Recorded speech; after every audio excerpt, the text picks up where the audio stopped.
ಇವತ್ತೇನಪ್ಪ ನಾನು ಎಕ್ಸ್ಪೆರಿಮೆಂಟ್ ಪ್ರಯೋಗ ಮಾಡಿಸ್ತಾ ಇರೋದು ಅಂತ ಹೇಳಿದ್ರೆ ಆಮ್ಲ ಮತ್ತೆ ಪ್ರತ್ಯಾಮ್ಲಗಳ ಸೂಚಕ ಅಂದ್ರೆ ಕೊಟ್ಟಿರುವಂತಹ ದ್ರಾವಣವು ಆಮ್ಲವೋ ಪ್ರತ್ಯಾಮ್ಲವೋ ಅಂತೇಳಿ ನಾವು ಕಂಡುಹಿಡಿಬಹುದು.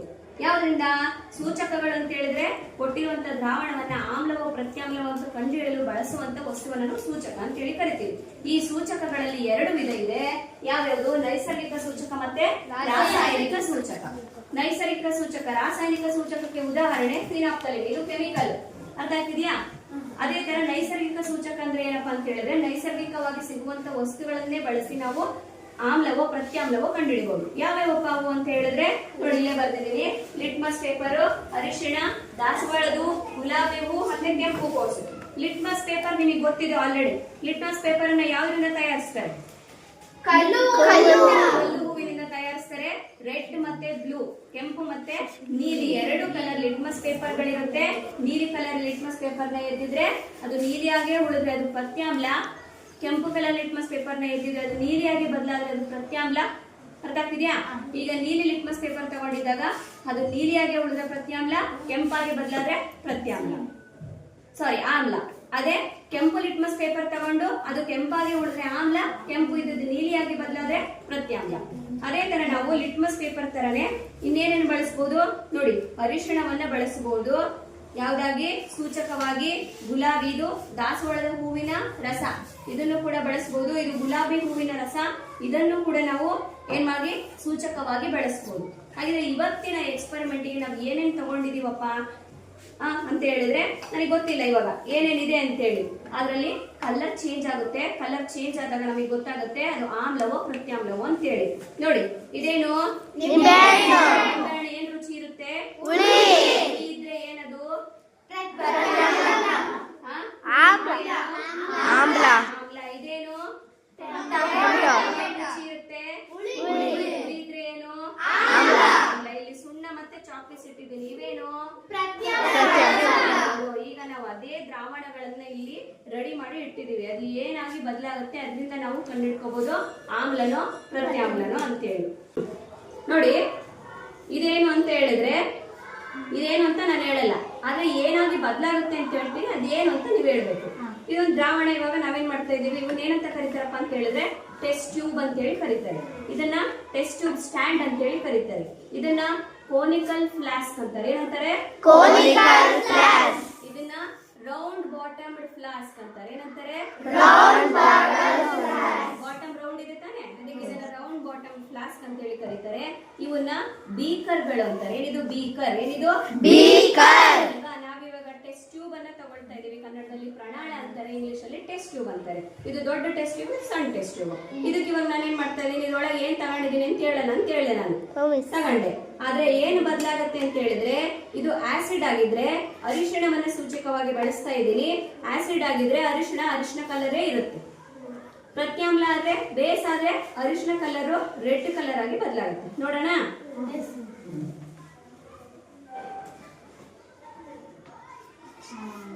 ನೋಡಿ, ಬದಲಾಗ್ತಾ ಇದು ಇಲ್ಲ ಅಂತ ಹೇಳಿದ್ರೆ ಏನಂದೆ ನಾನು? ಏನಂದೆ? ಬದಲಾಗಲ್ಲ ಅಂದ್ರೆ ಆಮ್ಲ. ಬದಲಾಗತ್ತೆ ಅಂತ ಹೇಳಿದ್ರೆ ಪ್ರತ್ಯಾಮ್ಲ. ಇದೀಗ ಬದಲಾಗಿಲ್ಲ. ಇದ್ರಲ್ಲಿ ತಗೊಂಡಿದ್ದು ನಾನು ನಿಂಬೆ ರಸ.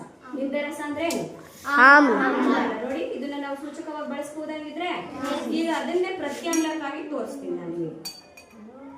ನೋಡ್ರಿ, ಇನ್ನೊಂದು ಟೆಸ್ಟ್ ಟ್ಯೂಬ್ ತಗೊಂಡೆ.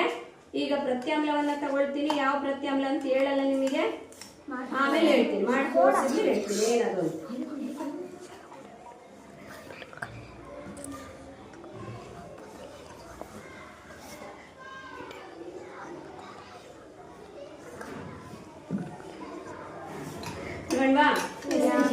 ಈಗ ಸೂಚಕವನ್ನ ಯಾವ್ದಾಗ ಬಳಸ್ತಾ ಇದೀವಿ? ಸೂಚಕವಾಗಿ ನೀರನ್ನ ಬಳಸ್ತಾ ಇದೀವಿ. ನೋಡಿ ಏನಾಗುತ್ತೆ.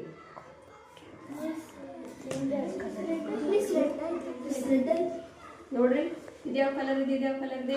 ಸ್ಲೈಡ್ ಆಗಿ ನಾನು ಸ್ವಲ್ಪ ಬಿಟ್ರೆ ಇನ್ನು ರೆಡ್ ಆಗುತ್ತೆ. ಅದು ಕಲರ್ ಚೇಂಜ್ ಆಗುತ್ತೆ. ಕೇಸರಿ ಕಲರ್ ಆಯ್ತು ತಾನೆ. ನೋಡ್ರಿ ಡಿಫರೆನ್ಸ್ ನೋಡ್ರಿ. ಇದಕ್ಕೂ ಇದಕ್ಕೂ ಡಿಫರೆನ್ಸ್ ನೋಡ್ರಿ ಅಲ್ವಾ? ಇದು ಆಮ್ಲ, ಅರಿಶಿಣವನ್ನ ಬಳಸಿದಾಗ ಅದು ಅರಿಶಿಣವೇ ಇದ್ರೆ ಅದು ಆಮ್ಲ. ಅದು ಕಲರ್ ಚೇಂಜ್ ಆದ್ರೆ ಅದಕ್ಕೆ ಎಲ್ಲಿ ಬಳಸ್ತೀನಿ? ಮನೆಯಲ್ಲೂ ನೀವು ಅಬ್ಸರ್ವ್ ಮಾಡಿರ್ತೀರಾ, ನಿಮ್ ಬಟ್ಟೆ ಮೇಲೆ ಎಲ್ಲಾದ್ರೂ ಅರಿಶಿನ ಚೆಲ್ಲಿರ್ತೀರಾ, ಸೋಪ್ ಹಚ್ಚಿದ್ರೆ ಅದು ಯಾವ ಕಲರ್ ಆಗುತ್ತೆ ನೋಡಿದೀರಾ? ರೆಡ್ ಕಲರ್ ಆಗುತ್ತೆ. ಯಾಕೆ ಅಂತ ಅರ್ಥ ಆಯ್ತಾ ಈಗ? ಅರಿಶಿಣ ಒಂದು ನೈಸರ್ಗಿಕ ಸೂಚಕ, ಆಮ್ಲವೋ ಪ್ರತ್ಯಾಮ್ಲವೋ ಅಂತ ಕಂಡುಹಿಡಿದ್ವಿ. ಅರ್ಥ ಆಯ್ತಾ? ಈಗ ಇನ್ನೂ ಒಂದನ್ನ ಸೂಚಕವಾಗಿ ಬಳಸೋಣ. ಇದು ನೋಡ್ರಿ ತುಂಬಾ ಬ್ಯೂಟಿಫುಲ್ ಆಗಿ ಕಲರ್ ಬರುತ್ತೆ. ಆಮ್ಲಕ್ಕೆ ಯಾವ ಕಲರ್ ಬರುತ್ತೆ, ಪ್ರತ್ಯಾಮ್ಲಕ್ಕೆ ಯಾವ ಕಲರ್ ಬರುತ್ತೆ ನೋಡೋಣ. ಈಗ ಇದೇನ್ ತಗೊಂಡಿರೋದು ನಾವು? ಹೂವಿನ ರಸ. ಬಿಸಿ ನೀರಿಗೆ ದಾಸವಾಳದ ಹೂವಿನ ಹಾಕಿದ ತಕ್ಷಣ ಇದು ಕಲರ್ ಈ ತರ ಬದಲಾಗುತ್ತೆ. ಇದನ್ನು ಕೂಡ ನಾವು ನೈಸರ್ಗಿಕ ಸೂಚಕವಾಗಿ ಬಳಸಬಹುದು. ನೋಡ್ರಿ ಏನು ತಗೊಳ್ತೀವಪ್ಪ ಈಗ ಅಂತ ಹೇಳಿದ್ರೆ, ಇದೇ ನಿಂಬೆ ರಸ ತಗೊಳ್ಳೋಣ. ಈ ನಿಂಬೆ ರಸ ತಗೊಂಡಾಗ ಅದು ಯಾವ ಕಲರ್ ಬದಲಾಗುತ್ತೆ ನೋಡ್ರಿ, ತುಂಬಾ ಚೆನ್ನಾಗಿ ಕಲರ್ ಬರುತ್ತೆ. ನೋಡಿ ನಿಂಬೆ ರಸ ತಗೊಂಡ್ವಾ?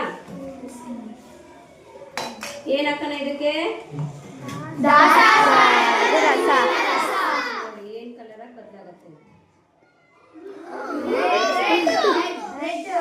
ರೆಡ್ ಕಲರ್, ಪಿಂಕ್ ಕಲರ್ ಅಲ್ವಾ? ಬಂತು ತಾನೆ? ಹಂಗಿದ್ರೆ ದಾಸವಾಳದ ಹೂವಿನ ರಸ ಆಸಿಡ್ ಅಲ್ಲಿ ಏನಾಗಿ ಬದಲಾಗುತ್ತೆ? ಆಮ್ಲದಲ್ಲಿ ಯಾವ ಕಲರ್ ಆಗಿ ಬದಲಾಗುತ್ತೆ? ಕೆಂಪು ಕಲರ್ ಆಗಿ ಬದಲಾಗುತ್ತೆ. ಕಾಣಿಸ್ತಾ ನೋಡ್ರಿ, ಎಷ್ಟು ಚೆನ್ನಾಗಿ ಕಾಣಿಸ್ತಿದೆ ಅಲ್ಲ? ನೋಡಿ ಎಷ್ಟು ಚೆನ್ನಾಗಿ ಕಾಣಿಸ್ತಾ ಇದೆ, ಹೌದಾ? ಇದೇನಿದು ತಗೊಂಡಿದ್ದಾನೀಗ?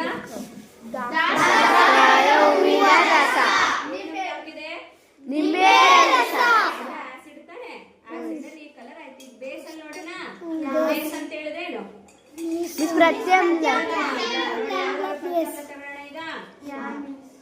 ನೋಡ್ರಿ ಇದ್ರಲ್ಲಿ ಏನಿದೆ ಅಂತ ಹೇಳಿದ್ರೆ ಸೋಪಿನ ನೀರು. ಸೋಪಿನ ನೀರನ್ನ ನಾವು ಪ್ರತ್ಯಾಮ್ಲ ಅಂತ ಹೇಳಿ ಕರಿತೀವಿ. ಅದು ಸರಿ ನೋಡೋಣ.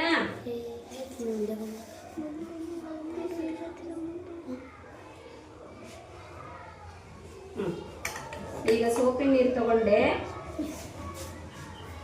ನೋಡೋಣ ಯಾವ ಕಲರ್ ಆಗಿ ಬದಲಾಗುತ್ತೆ. ಇದು ಏನಾಗ್ತಿದೀವಿ ಸೂಚಕವಾಗಿ?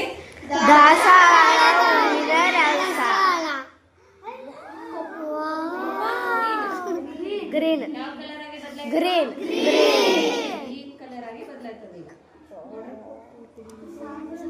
ಇದು ಕೆಳಗಡೆ ಕರಗಿಲ್ಲ ಅದು ನೀಟಾಗಿ, ಅದಕ್ಕೆ ಹಂಗೆ ಕಾಣಿಸ್ತಾ ಇದೆ ಅಷ್ಟೇ. ಕರಗಿರೋದು ಎಲ್ಲಿ ಕರಗಿರುತ್ತೋ ಅಲ್ಲಿ ಕಲರ್ಸ್ ನೋಡಿ. ಹತ್ತಿರ ತಗೋಬ ನೋಡಿ, ಎರಡು ಕಲರ್ ಡಿಫ್ರೆನ್ಸ್. ಇದು ಆಮ್ಲ, ಇದು ಗೊತ್ತಾಯ್ತಾ ನಿಮಗೆ? ಹಾಗಿದ್ರೆ ನಾವು ದಾಸವಾಳದ ಹೂವಿನ ರಸವನ್ನ ಏನಾಗಿ ಸೂಚಕವಾಗಿ ಬಳಸಬಹುದಾ? ಬಳಸಬಹುದು. ರಸ ಅಂತ ಹೇಳಿದ್ರೆ ಯಾವ ಟೇಸ್ಟ್ ಇರುತ್ತೆ? ಅಂದ್ರೆ ಆಮ್ಲನ ಪ್ರತ್ಯಾಮ್ಲನ? ಆಮ್ಲದಲ್ಲಿ ಈಗ ನೋಡೋಣ ಏನ್ ಚೇಂಜ್ ಆಗುತ್ತೆ ಮತ್ತೆ.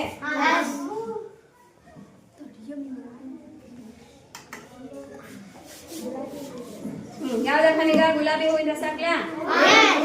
ನೋಡೋಣ ಏನ್ ಚೇಂಜ್ ಆಗುತ್ತೆ.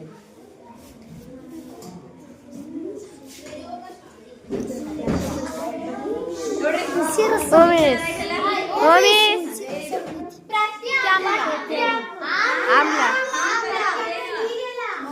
ಪ್ರತ್ಯಾಮ್ಲ ಗ್ರೀನ್ ಕಲರ್. ಯಾವ ಕಲರ್ ಆಯ್ತು? ಪಿಂಕ್ ಆದ್ರೆ ಏನಿದು? ಆಮ್ಲ. ಈಗ ಪ್ರತ್ಯಾಮ್ಲವನ್ನ ಹಾಕೋಣ. ಪ್ರತ್ಯಾಮ್ಲ ಏನಂತ ತಗೊಂಡಿದೀವಿ ನಾವು ಅಂತ ಹೇಳಿದ್ರೆ ಸುಣ್ಣದ ನೀರು ತಗೊಂಡಿದೀವಿ. ಸುಣ್ಣದ ನೀರನ್ನ ಹಾಕಿದ್ರೆ ಏನಾಗುತ್ತೆ ನೋಡೋಣ. ಗುಲಾಬಿ ಹೂವಿನ ರಸವನ್ನ ಹಾಕಿ ನೋಡೋಣ ಈಗ ಏನಾಗಿ ಬದಲಾಗುತ್ತೆ.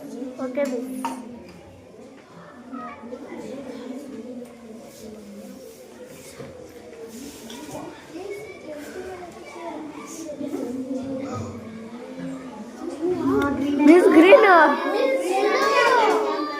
ಲೈಟ್ ಗ್ರೀನ್ ಕಲರ್ ಆಯ್ತಲ್ಲ, ಪಿಂಕ್ ಮತ್ತೆ ಲೈಟ್ ಗ್ರೀನ್ ಕಲರ್. ಆಮ್ಲ, ಇದು ಪ್ರತ್ಯಾಮ್ಲ. ಹಾಗಿದ್ರೆ ನಾವು ಗುಲಾಬಿ ಹೂವಿನ ರಸವನ್ನು ಬಳಸಬಹುದಾ ಸೂಚಕವಾಗಿ? ಗೊತ್ತಾಯ್ತಾ ಈಗ ಸೂಚಕ ಅಂದ್ರೆ ಏನು? ಇರುವಂತ ದ್ರಾವಣ ಆಮ್ಲವೋ ಪ್ರತ್ಯಾಮ್ಲವೋ ಅಂತ ಕಂಡುಕೊಳ್ಳಕ್ಕೆ, ಪರೀಕ್ಷೆ ಮಾಡಕ್ಕೆ ನಾವು ಬಳಸುವಂತ ವಸ್ತುವನ್ನ ಸೂಚಕ, ನೈಸರ್ಗಿಕ ಸೂಚಕ.